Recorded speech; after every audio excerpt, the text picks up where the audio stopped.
Sa buong Australia trip ko, ito yung pinakamalamig na naramdaman ko. The Brighton Bathing Boxes. These are the colorful boxes by the beach. Puffing Billy, ito yung oldest preserved na railway dito sa Australia. Dito tayo sa Phillip Island. So dito natin masasaksihan yung Penguin Parade.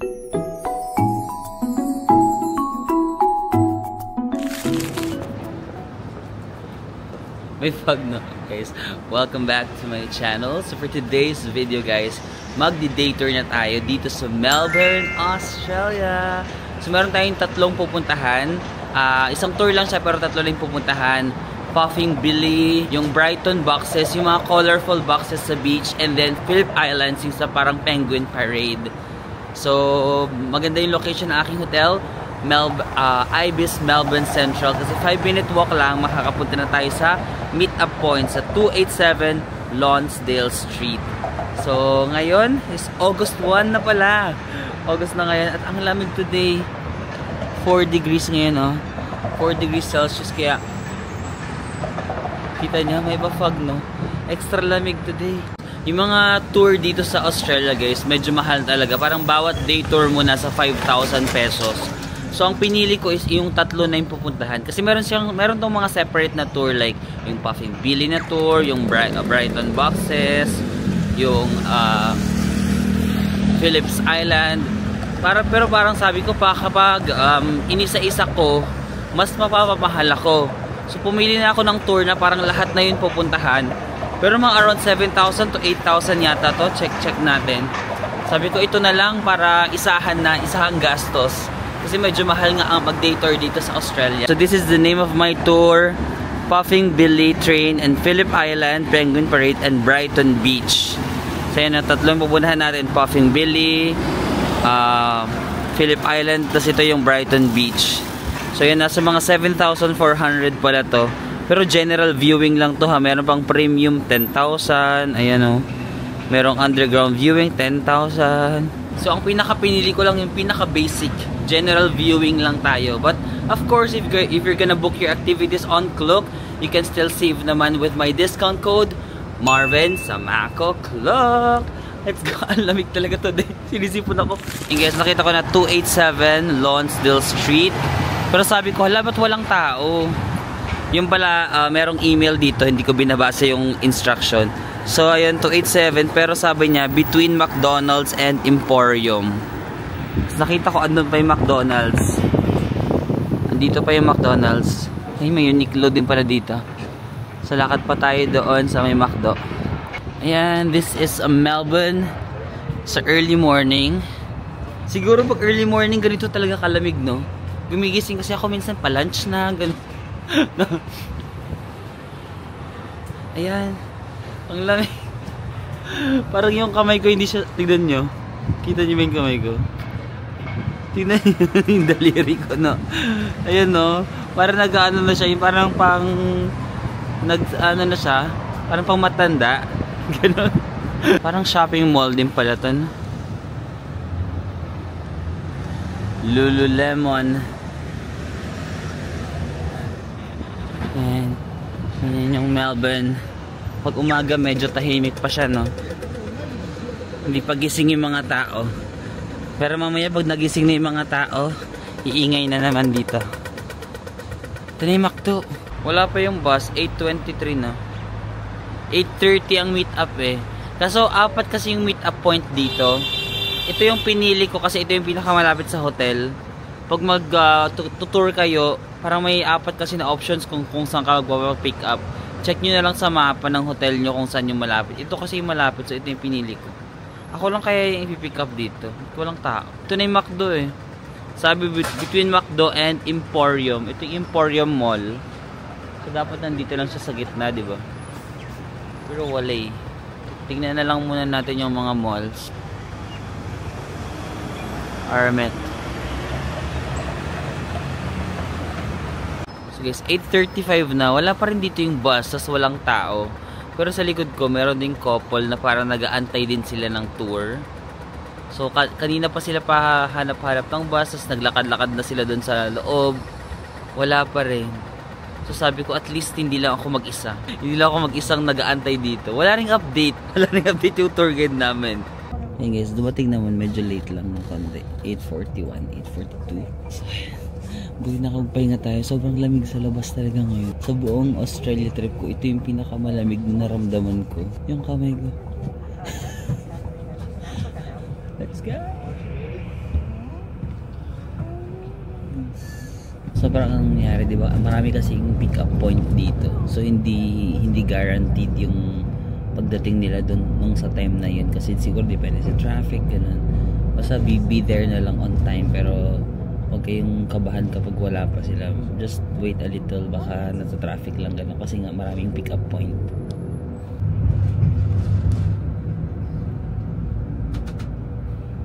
Prepare some time for yourself for the bathroom. Okay guys, we finally arrived on our first stop, the Brighton bathing boxes. So these are the colorful boxes by the beach. Nakikita-kita ko na to even before. Diba? Sobrang sikat itong area na to. Oh! Sige, lakarin natin dun guys. So this is called the Brighton Beach. So, yan. Very famous na surfing spot. Tapos ito yung mga Brighton bathing boxes, colorful boxes. Itong mga boxes na to guys is parang storage siya ng mga, for example, mga surfing gears or mga kung ano-ano pang gamit. Wala dyang tubig, wala daw dyang electricity, purely storage area lang talaga siya ng mga taong nagsisurf dito. Kasi syempre kung magsisurf ka, ang lalaki ng mga dala mo mga surfing equipment. So hassle kung manggagaling ka pa sa bahay mo. So usually dito na nila ini-store para pag gusto nila mag-surf, diretso na sila dyan. Pero itong mga boxes na to, bawal daw ito, bawal bilhin ng mga hindi local. Ang pwede lang mag-ari dito is mga local ditong Bay Area, dito sa area na to. Tapos super ano daw, for example, bibili ka ng isang ganito, marami mga bayad ng mga yearly annual fees, mga ganun, magastos daw ito. And then may one time pa nga daw na, for example, ang isang ganito binenta ng 300 Australian dollar. Imagine 300,000, sorry, nakalimutan ko 1,000. 300,000 Australian dollars. So yung piece of small house na ganyan, binenta niya ng 300,000 Australian dollars. So parang 11 million guys. 11 million pesos ang presyo ng isang box. Pero this is like a heritage na kasi, no. So bawal ka mag significantly alter ng iyong box. Pwede ka naman mag-alter pero hindi dapat significant. Tapos yung color kailangan pa i-approve. Hindi ka basta-bastang mag-decide ka lang ng color na gusto mo. Kailangan ipa-approve mo muna sa parang council. Kasi this is a heritage site nga. Pero kung titignan mo, ang ganda. Tsaka buti maaga kami nagpunta, so hindi pa siya super crowded. Pero sabi nila during the summer, mas matao daw dito during the summer. Kasi syempre winter ngayon. Oh my gosh, winter. Tapos may mga ano. Sobrang lamig na lamig ako. Pero tignan mo, may mga naliligo dun. Grabe, kinakaya nila yun. Ito daw is more than 100 years old na. So medyo matagal na pala ito dito. Kasi nagsimula daw ito nung unang panahon. Kasi di ba may mga mahilig na mag-surf yung mga tao dito. Tapos nahihirapan sila na parang, for example, baka malayo pa yung bahay nila dito sa isla. Tapos nahihirapan sila kasi ang lalaki ng mga equipment nila. So sabi nila, tara mag-build kayo tayo ng parang mga boxes dito na ilagayan ng ating mga equipment. Ginawa talaga ito ng mga surfers. Tapos parang bihisan nila. Kasi siyempre nung unang panahon medyo conservative pa yung mga tao. Hindi naman siya kagaya ngayon na parang kagaya na yung mga tao dyan. Like, wala, magbibikini ka na lang dyan, magsusuit. Dati medyo conservative pa sila. So pag magbibihis sila, papasok pa sila dyan sa loob kasi nahihiya-hiya pa sila, ganyan. And then 82 doon na peraso itong lahat ng boxes dito. So hindi natin nabilang kung para ma-confirm ba natin. Pero ayan, nasa end na ako. I'm almost at the end of the boxes. Itong first stop, itong Brighton bathing boxes, mabilis, malapit lang siya sa city center. Mga 20 minutes lang yata na bus ride yun. So pwede ako makabalik dito anytime. Mas malalayo kasing iba yung mga Puffing Billy, ganyan. So ito, medyo malapit lang siya sa city center. So, pwede ko na lang ma-research. For example, ma-miss ko lang to bago ako umalis ng Melbourne. Madali lang siyang puntahan if gusto nyong i-DIY itong Brighton boxes. Mga number pala, ngayon ko lang nakita. And every box pala merong number para alam mo, okay, ako yung number 32. So 82 daw yun hanggang dun sa pinakadulo. Yung iba medyo kulang na ano na yung pintura, oh. Mga hand painted lang daw kasi to eh. Ayan. Ayan, dumami yung tao bigla. Nagsabay-sabay na siguro yung mga tourist groups nandito na. Buti na una kami kanina.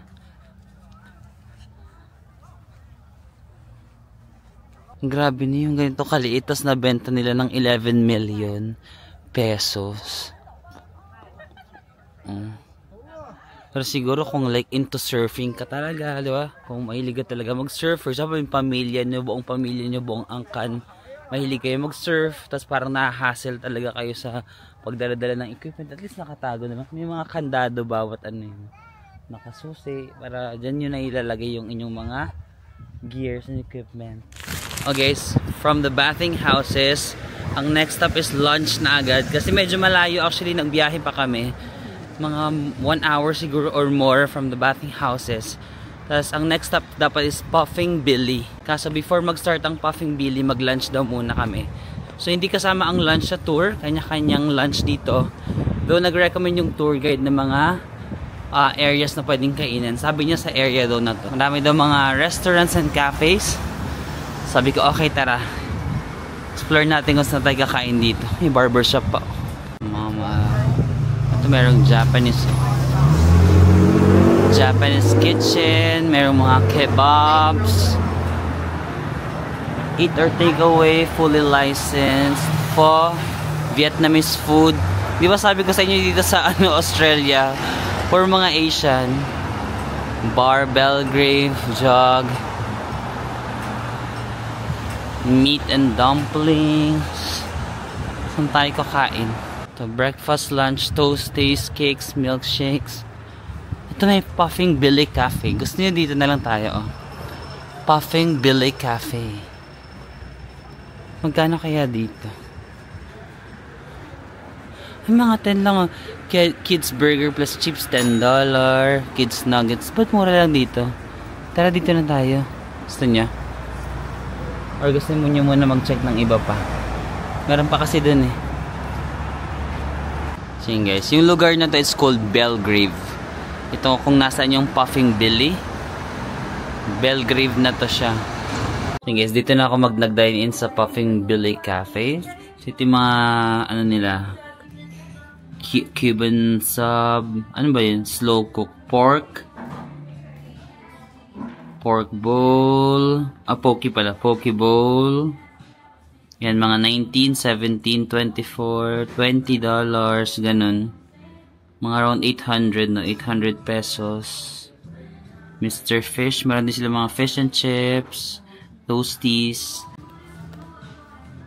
Ay, dapat nag-order ako ng kape. Wait lang, may kape pala sila dito. Kasi ang lamig today. All day breakfast, banana. And guys, nag-order din ako ng hot choco kasi ang lamig. Mag-make tayo kasi merong music dito, baka makapirate tayo. Ito yung hot choco, $6 or 6 AUD. So magkano yun? Mga 200 plus, 220 siguro. Medium kasi yung pinili ko. Meron silang small, 4 lang yata, $4. Sarap. Mas cocoa yung chocolate niya. Sa McDo nag-hot chocolate. Ang hilig ko sa hot chocolate.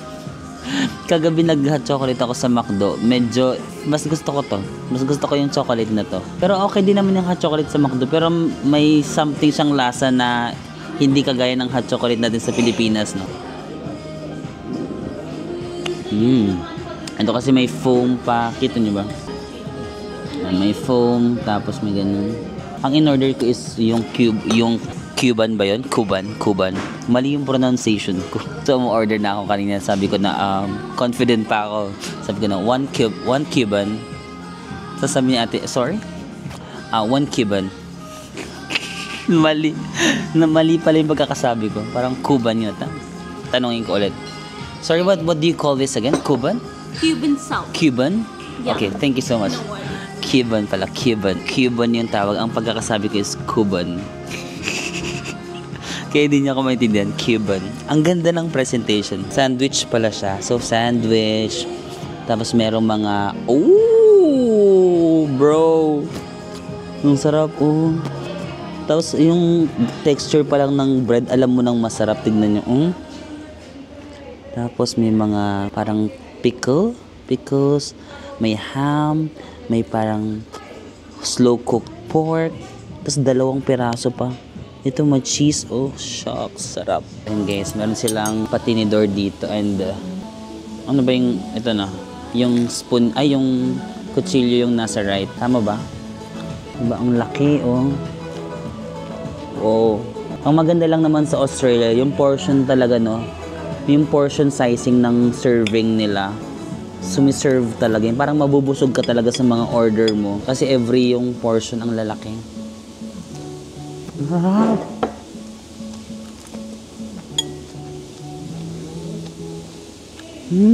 Guys, lasa siyang lechon paksiw. Alam mo yung lechon, di ba? Pag lechon, tapos papaksiwin mo siya after. Ganun yung lasa nitong slow pork. Ang sarap. Pangit lang pagkakahiwa ko. So parang may mga ganun. May slow pork. Ito. Pakita ko sa inyo. Ganyan yung parang slow pork. Tsaka yung lasa talaga parang ganun. Yung may asim na paksiw. May ham, may cheese. Ang sarap pala nitong Cuban. Happy. Hindi pa tayo nag-cheers, wait lang. Pumangit na nung kinain ko. Ito. Sakto, perfect to. Cheers tayo, dali. Baka mahulog, ti. Usog natin yung ano. 1, 2, 3. Cheers! Pork, ham, pickles, cheese.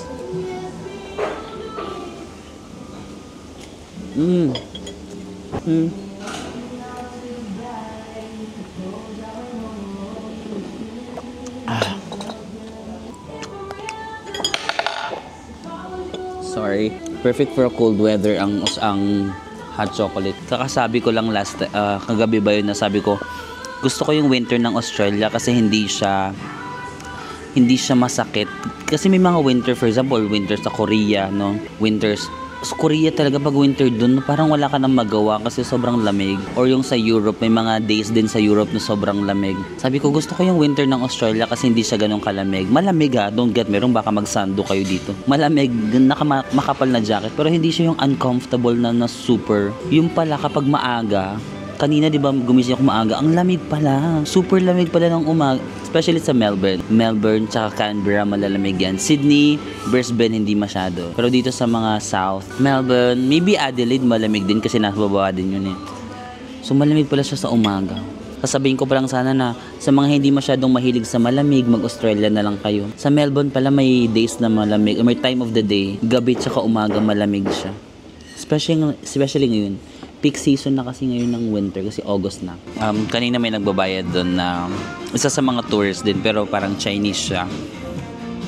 Tapos nahihirapan silang magkaintindihan nung cashier kasi yung cashier nanghihingi siya ng cents para di ba parang sa Pilipinas pag nagbabayad ka minsan hihingian ka, meron ka bang tres ganun para sakto nang isusukli ko sa'yo ganun. Kasi hindi sila magkaintindihan ng Chinese. So, sabi ng Chinese na parang sakto na naman yung binibigay ko sa'yo. Ano pa yung hinihingi mo? Parang hindi sila nagkakaintindihan. Tapos doon ko na-realize na maganda rin pala na tayo marunong tayo mag-English na at a very young age. Natutunan na natin mag-English kasi naiintindihan natin yung ibang tao sa ibang bansa. No? Kasi for example, yung mga ibang lahi hindi sila ganun ka nag-i-English. No? So minsan nahihirapan sila sa language. Kaya sabi ko na gusto ko na nga siyang tulungan kanina kasi hindi sila magkaintindihan. Pero ayun, minsan grateful din tayo na marunong tayo mag-English. No?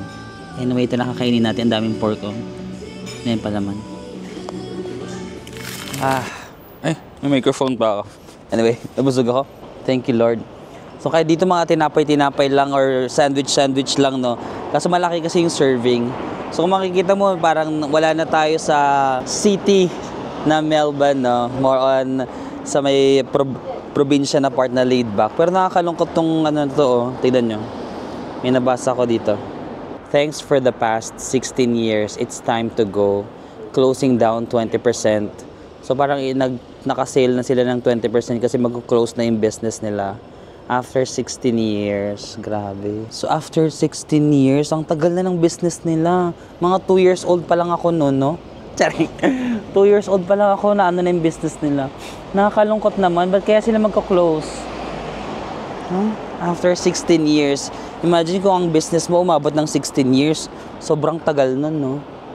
Sobrang tatag nun. Okay, so balik na tayo dito sa may Puffing Billy Station kasi parang mga 45 to 50 minutes lang yung lunch time. Tapos kailangan na namin bumalik dito kasi 12:30 ang aming departure. Bawal daw malate. Tara guys. So, may ticket na ako. Ay, hindi na ako bibili ng ticket kasi kasama na yung ticket doon sa binayaran natin sa clock. Saan yung mga ka-tour mates ko? This way to trains, refreshments. So, bago pumasok ng train, meron mga bilihan ng ref magnets. Magkano kasong mahal? 400 pesos yung mga magnets nila. Oh. Puffing Billy. Puffing Billy.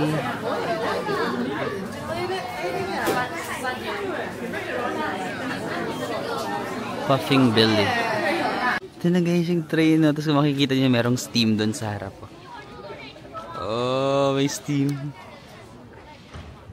Kasi guys, itong Puffing Billy, ito yung oldest preserved na railway dito sa Australia na hanggang ngayon gumagana pa. Operating, still operating. So, dati daw, ginawa talaga to ng ano lang, volunteerism lang. So, nag-volunteers lang yung mga different engineers, yung mga tumulong para ma-construct ito. Parang it's ano talaga, community effort para ma-construct ito. Kasi ginawa nila para daw para sa mga farmers. So, ginagamit nila to na pang-transport ng mga kanilang mga potatoes, mga crops nila from the rural areas to Melbourne. Pwede rin siyang passengers. Tapos ngayon daw, parang very iconic dito kasi pwede mo daw parang i-dangle yung legs mo.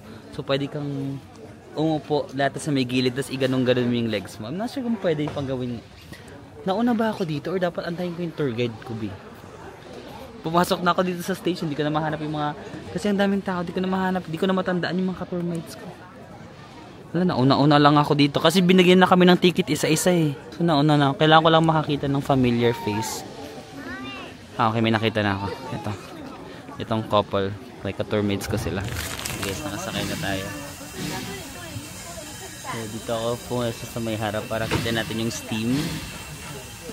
Meron namang mga upuan sa likod pero dito lang.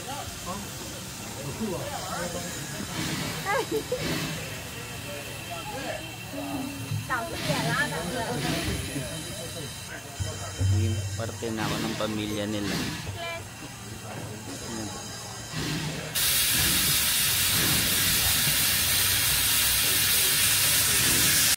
Oh, ang ganda.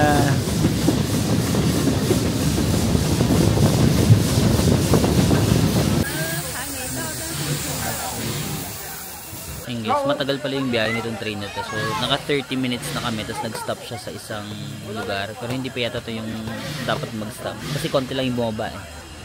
First stop. May train din dun sa harap ko. Menzies Creek. Ayan. Ito yata yung station. Menzies Creek. Pero dun pa tayo sa next pa na yung last stop.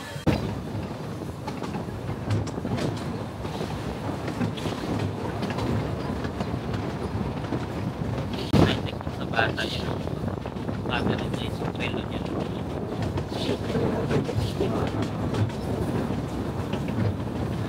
Nai-check ko camera niya.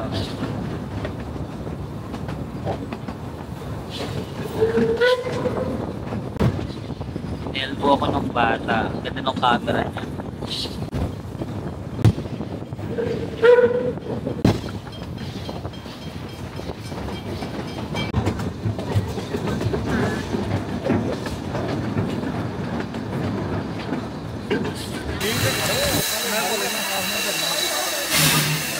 Guys, nakarating na tayo dito sa parang final stop.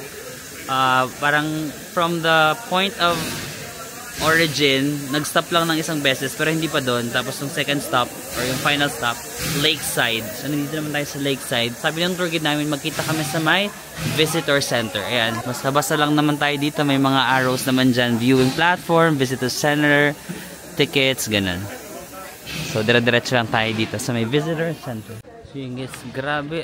Imagine 120, more than 120 years na pala itong steam railway. And then, nakakatawa kasi pwede mo ngang i-dangle yung legs mo.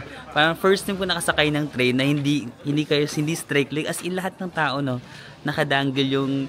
Pwede kang umupo dun sa loob. Pero kung gusto mo ng parang mas immersive na experience, no, pwede kang umupo dun sa bintana tapos i-dangle mo yung legs mo, ganyan.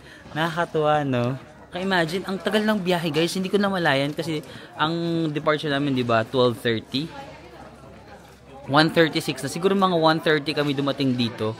So, mabot siya ng 1 hour.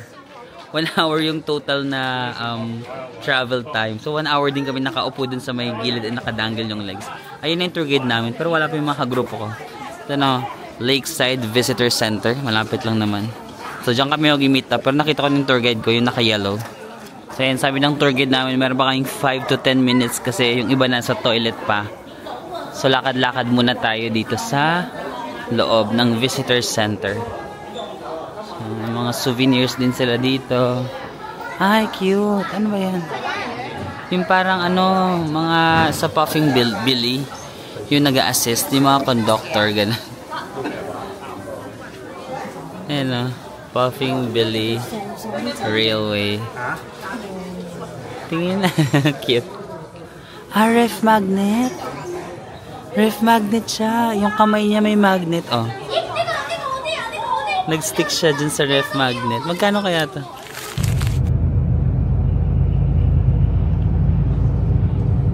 So guys, our next stop is Maru Zoo.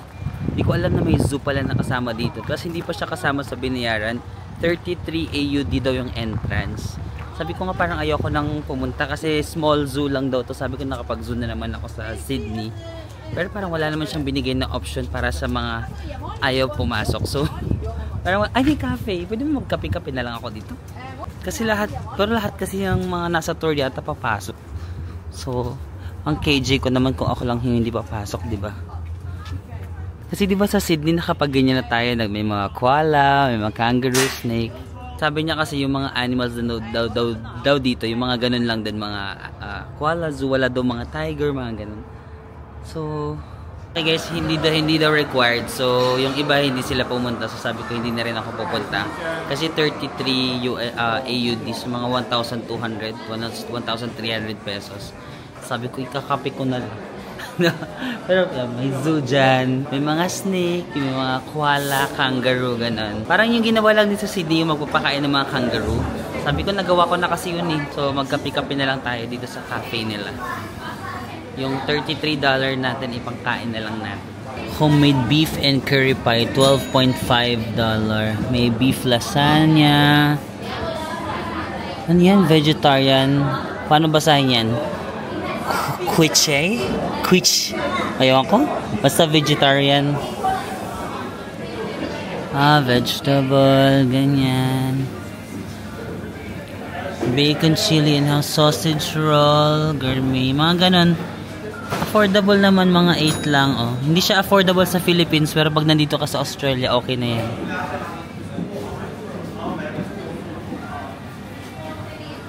Ayan, mayroong mga fish din. Vegetarian din. Kung vegetarian ka, oh.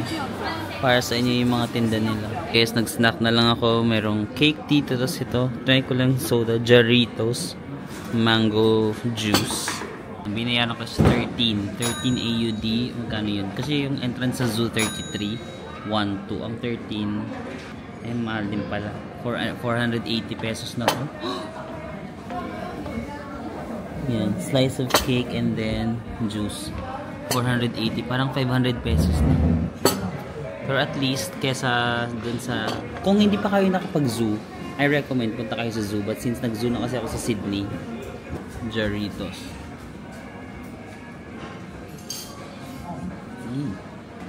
mango juice mo. Let's try the cake.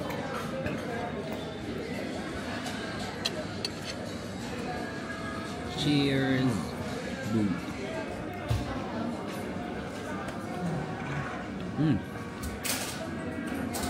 Sobrang thick. Grabe. Ayun parang cheesecake siya. And cheesecake and chocolate cake pero sobrang thick. Parang prines siya. Prines siya parang maging super thick. To the point na parang chocolate na siya. May pagka-konting chewy na siya. Sobrang parang prines, tinik. Pero masarap. Love it. Yung pinaka-bottom layer niya, parang yung medyo ganito. Nagka-crumple. Yung parang normal na base sa cheesecake. Pero yung mismong cheesecake na to, parang combination siya ng chocolate and then cheesecake. Pero sobrang thick. Tigas. Yan. Ganyan na yung itsura niya. Parang chocolate na siya. Chocolate bar. Pero ang sarap nito. And surprisingly, hindi siya matamis, no? Parang may cheese flavor nga ako na nalasahan ng konti. Pero hindi siya matamis. Hindi siya nakaumay. The candle, which in the old days, all the candle made by animal fats. 在以前金矿啊这个地方，我们墨尔本发现了金矿嘛。Okay guys, ngayon naman nandito tayo sa Phillip Island. So dito natin masasaksihan yung penguin parade. Doon ako na-excite yung penguin parade kasi I think hundreds or even thousands of penguins nagpaparade sila going back home every night. Pero sabi ng tour guide namin, binigyan niya kami ng 20 minutes. I-appreciate daw muna namin yung view kasi mamayang gabi pa naman daw yung parade. So sabi niya, tignan nyo muna yung view dito bago daw yung mismong parade. So ito ang Phillip Island guys. Pwede kayo mag-take ng photos. Merong hagdan dito. May mga rock formations doon. Yan, may alon. Sa penguin parade later kasi bawal daw talaga ang camera or bawal lang any type of photography. Pero sabi naman ng tour guide namin, pag hindi lang kayo gagamit ng flash, minsan pumapayag sila. Pero minsan daw hindi sila pumapayag. Kasi ang flash is nakakasira yata sa eyesight ng penguin. May 4 types of ticket na binook namin sa clock. Ang binook ko kasi is general viewing lang. Merong mga parang premium ticket, premium viewing na as in ang pag-ahon ng penguin sa dagat as in nandun kayo sa pinakamalapit kasi ang mahal kasi like 10,000 to 13,000 pesos yung ticket. So ang binook ko lang kasi itong 7,000 pesos na parang pinaka basic lang. So sabi ng tour guide ko, meron pa rin naman mga spots na dadaan yung penguin sa mismong harap natin. So mamaya makikita natin na mismo maliliit sila. So I think the smallest penguins yata dito sa buong mundo, it's called the fairy penguins. So cute daw sila kasi nagpaparade sila ng sama-sama kasi during the morning napupunta sila sa dagat, di ba? In-explain ko na ngayon kasi mamaya hindi tayo makakapag-camera doon sa mismong penguin, no? So in-explain ko na siya ng maaga. So mamaya, di ba, galing sila sa dagat, yung penguin. Kasi during the morning, nagfi-fishing sila. Di ba, kumakain sila ng mga isda. So ang mga penguins daw pala, sobrang bibilis daw niya maglangoy. Itong mga small, fairy penguins. And then, kaya nilang mag-dive ng 70 meters deep. Pero sobrang liit lang daw nila. Parang, ang pinakamalaki na is 13 inches. Imagine mo na lang, ano yung na-try mo na 13 inches. So, ganun lang siya kalumalaki. So, mga cute-cute lang daw talaga sila. Tapos, every day daw yan. Kahit umaaraw, umuulan, nagfi-fishing talaga yan sila. Tapos, every night, sabay-sabay silang umuuwi. So, yun yung masasaksihan natin mamaya. Yung kanilang pag-parade. Ng cute-cute sila mag-parade. Tapos, every one of them, meron daw silang tinatawag na nest. May nest sila. Tapos even though parang sa tingin natin pare-pares lang yung itsura, alam daw ng mga penguins kung ano talaga yung mismong nest nila. Kung ano yung bahay nila. Kahit sa tingin natin, pare-pares lang naman to. Pero sila, with their sense of smell, sense of sight, any type of senses, nalalaman nila kung ano talaga mismo doon yung kanilang bahay. So mamaya, excited tayo para sa penguin parade. Let's go! I-appreciate muna natin ang beauty ng Phillip Island. Ayan, pwede ka ayan, Jeju Island. Di ba yung Jeju meron ding mga hagdan-hagdan ganun. Ayan o. Di ba ang tahimik lang dito. Ang lakas, ang lamig ng hangin. May sinabi si tour guide na pangalan ng stone na to, ng bato, nakalimutan ko. Pero may tawag dyan.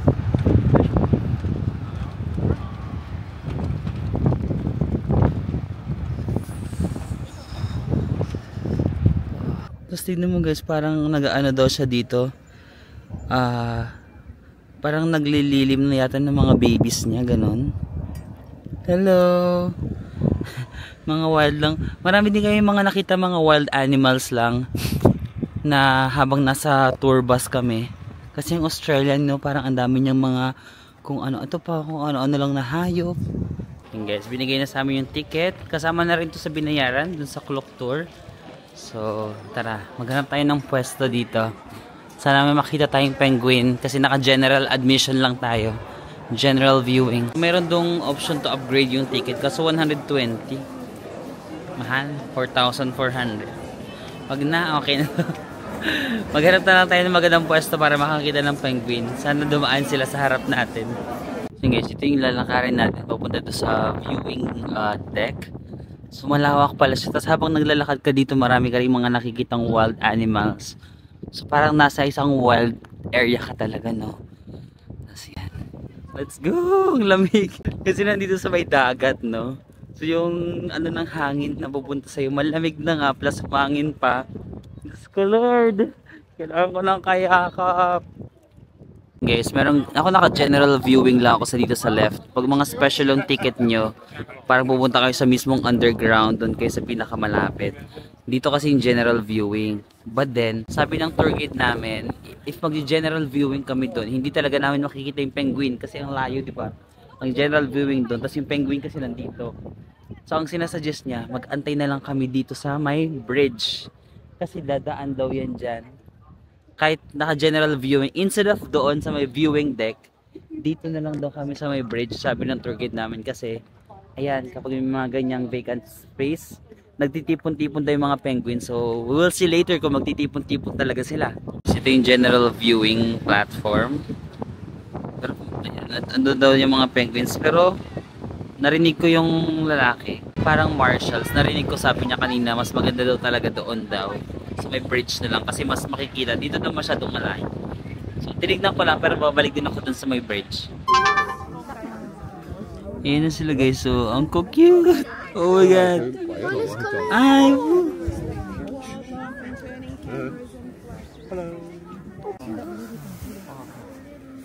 my gosh. Cute. Hello.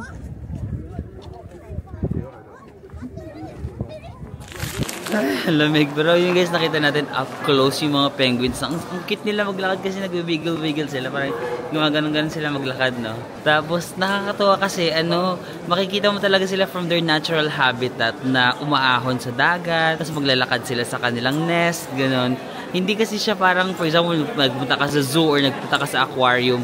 Dito kasi makikita mo talaga yung as in pamumuhay nila na parang galing sila sa dagat, nag-fishing sila, tapos aahon sila. Ang strategy ko, nagpunta muna ako sa general viewing. General viewing, nakikita ko na umaahon sila sa dagat kasi ang layo kasi nila. So nung nakita ko na yung na-experience ko lang na makita na umaahon sila sa dagat, lumipat na ako sa may bridge. Kasi sa may bridge as in, kadaupang palad mo lang sila. Tapos nagwi-wiggle-wiggle. Tapos may grupo-grupo sila. Minsan group of 5, group of 10. Tapos naglalakad sila papunta sa bahay nila. Minsan naghihiwa-hiwalay sila. Tapos ang cute lang nila pa. Tignan na maglakad. Sobrang liliit nga lang nila. Hindi sila yung penguin na usually nakikita natin sa mga aquarium. Ganun. Like super liit lang nila. Fairy penguin. Ang cute guys. Ang gandang experience. That is, parang yellow yung kulay ko dyan. Yellow yung ilaw dito. That is it guys. Maraming salamat sa pagsama sa akin sa pag-explore ng mga tourist spots dito sa Melbourne. If gusto niyo rin na ma-explore yung most of the tourist spots, no, ang dami natin napuntahan. Yung Brighton, bathing boxes, Puffing Billy, yung sa zoo, and then dito sa Phillip Islands, and then yung Penguin Parade, no. So you can always book this on Klook and of course use my discount code. Nothing beats a Klook holiday, and right now you can save along the way. Just search Marvin Samako on the Klook app today. With Marvin Samako Klook discounts, you'll get up to 15% off and more. Marvin Samako Klook. Ayun lang guys, maraming salamat Andyan na yung aming bus. Nasaan na ba yun? Nakapark na yung aming bus. Pero ma-early pa ako actually. Sabi 7 pa. 6:41 pa lang. May 20 minutes pa kami. Pero palubat na rin kasi yung camera ko. So maraming salamat sa pagsama sa akin dito sa ating day trip. Marami pa tayong gagawin dito sa Melbourne. So I'll see you again on the next one. Bye-bye!